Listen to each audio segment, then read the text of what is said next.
This is Michael Orrell of MobileBurn.com, and today I have with me the Nokia 7705 Twist. This is a new feature phone for Verizon Wireless. You can see it has a very unusual design, square in form factor, and it has a large ring here which turns out to be a hinge.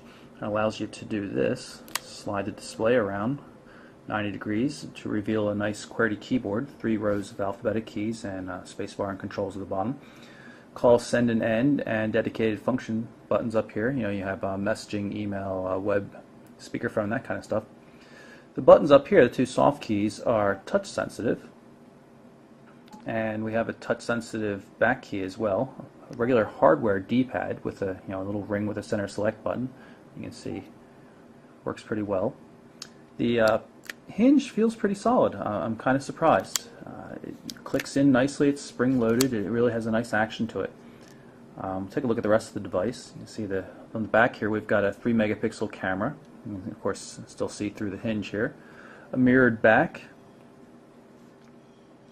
On the edge here, I'm not even sure which edge you would call it since the device moves around so much, we have a micro SD card slot.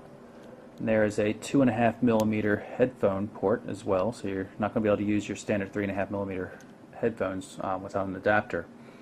There's a speaker grill here, a micro USB charging port on this edge, which sits right above or next to the volume controls, and just a microphone hole down here. In terms of the design and how it works, I really like the keyboard, and I like the dedicated function keys up here, and it feels nice and solid.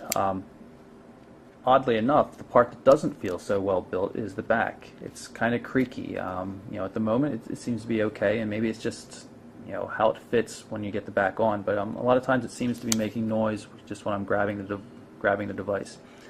The back cover is not designed all that well. Pry it off here so you can see what's going on. It's a little difficult to deal with, and maybe the creaking problems were just that it wasn't snapped in properly. It's a little hard to tell, but it doesn't click in easily. You have to kind of make sure you're getting everything in place. But overall, I really like the hardware design on this. It's a very novel looking phone, something you don't really see very often right now, and I think it's going to be quite popular. With the device powered on, you can see that this supports Nokia's Habitat mode. Activate it by moving down on the D-pad by default, and then it puts these little icons up for anybody that calls or contacts you with a SMS or picture message or something like that. If you don't supply a photo for the contact yourself, like I have one dedicated for Jack Black here, it'll just pick one out of the current Habitat theme. This is a superheroes theme or something like that. They look like Mexican wrestlers. But it's kind of cool.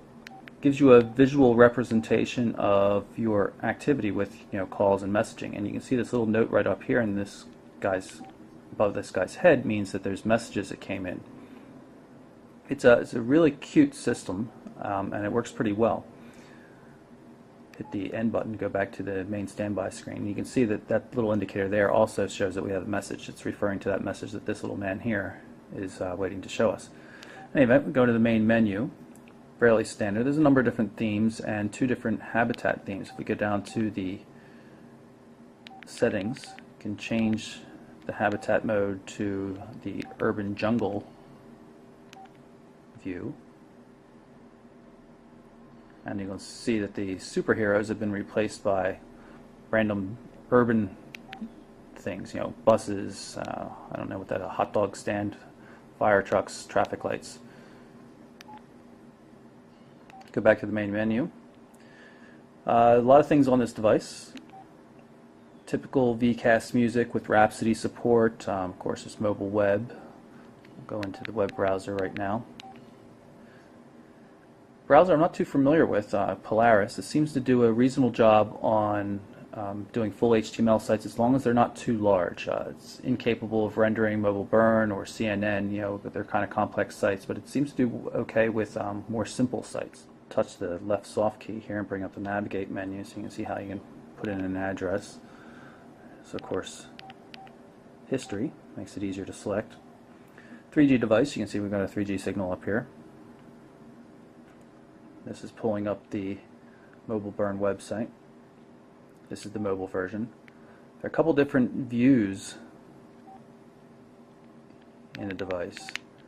This is a full screen mode, I think. I'll have to go back and get into here to change the display mode to, I guess, fixed width. I'm not sure. There we go. Now we can see everything without scrolling left and right.